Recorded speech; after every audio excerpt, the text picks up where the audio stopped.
Hello, bonjour, and welcome to your new RT1 Exchange video. Welcome to this channel where we taste, we explore, and learn about the wonderful world of wine. If you're not familiar with the RT1 Exchange, it is a wine investment and trading platform as well as a wine club. Make sure to check out the link in the video description to learn more.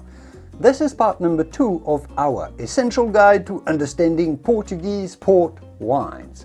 In part number 1, we talked about how and where ports are made. If you haven't watched that video, you can catch up on it right here. Today, I want to discuss the different styles port wines come with.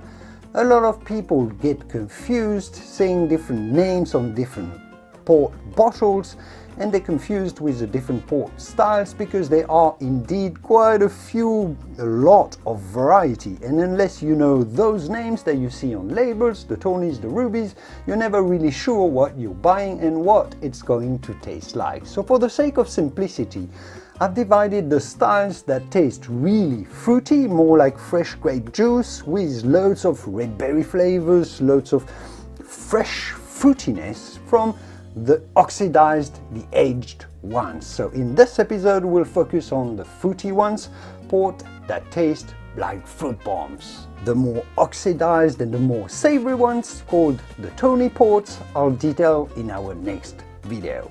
Let's go and talk about fruity ports.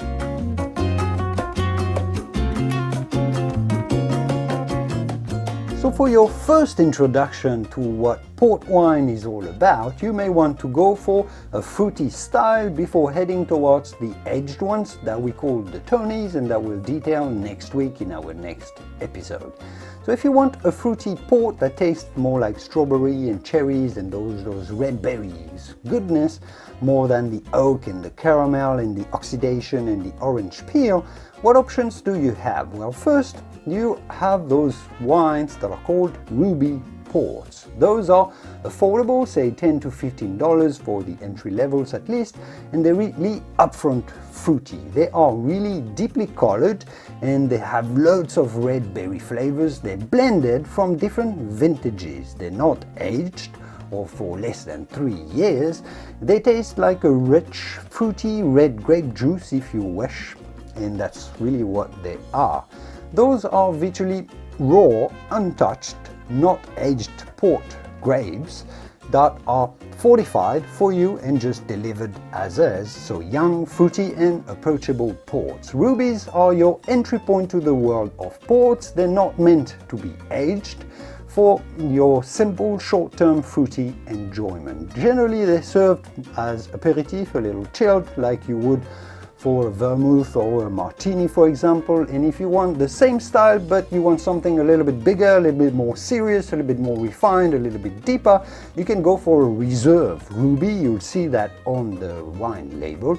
Reserve ruby, those are a little more expensive, $20, $30, but higher end, deeper, better, stronger, denser reserve rubies. Those are the rubies.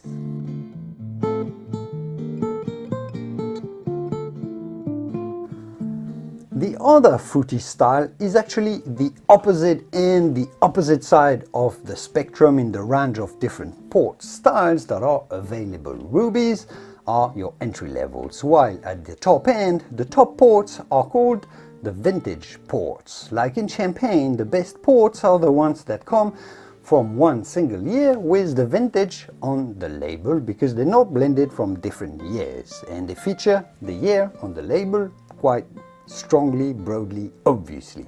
Those are the most expensive ports that you can find too, say from $50 to $100+ or more, depending on brand and quality and on vintage, how old they are as well. They're somewhat like ruby ports because they're really fruity and not aged.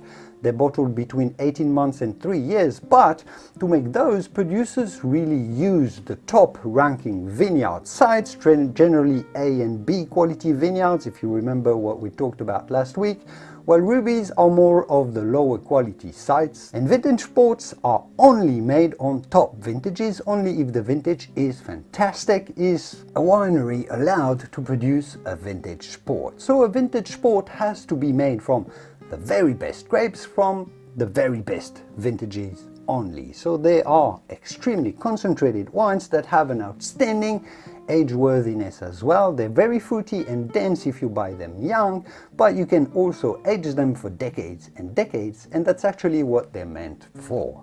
If you buy them young and drink them, which you can always do, but they're really too tannic and strong. They're really collector's ports that you may buy young, but not for immediate enjoyment like rubies, but for cellaring, collecting.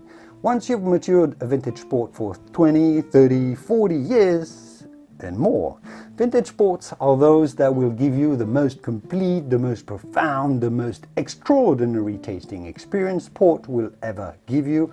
And that's quite something, let me tell you. The fruity aspect slowly and gradually fades away over the years and the decades, while the spices, the earthiness, the depth and the complexity builds up and builds up over time, like collectors' fantastic Grand Cru wines would do. And you get to experience vintage variations as well, which wine connoisseurs always enjoy, as opposed to the tawnies or the rubies, which are blended from many different vintages. Tasting a mature vintage port is what you aspire to while exploring the wonderful world of ports.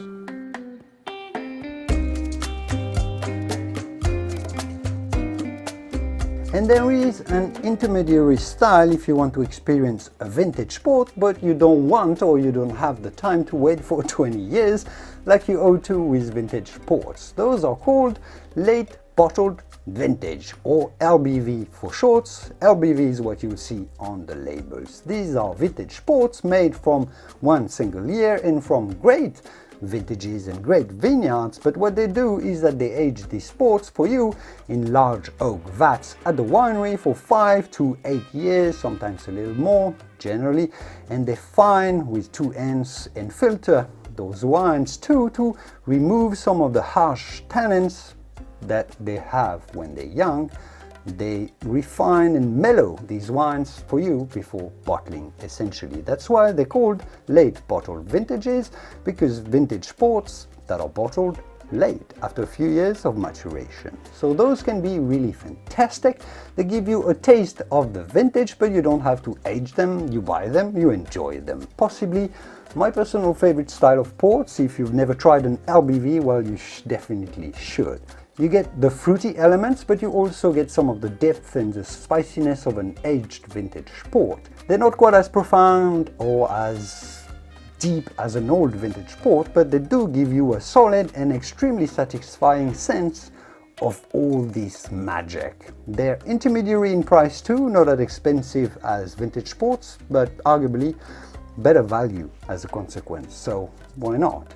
And then there's an entirely separate style of port wines, the ones that are aged for a very long time at the winery and deliberately oxidized to give a completely different tasting profile, to give you a completely different tasting experience. Maybe that's what is confusing about port wines. They do come in two very separate different styles. So those are less about the fruit flavors, but more about the rancio style, oxidized, spicy, savory, caramelly, and that's why I chose to talk about them in a separate video. They're called the tawny ports or the tawnies. Just click on this video right here to watch our next episode of our complete essential guide to port wines. This video right here. I'll see you there right now. If you're watching this and the next episode is not out yet, just subscribe with notifications on to get alerted when it's out. I'll publish this video next week, so stay tuned, or you can watch my guide to all Portuguese wines. I'll see you there.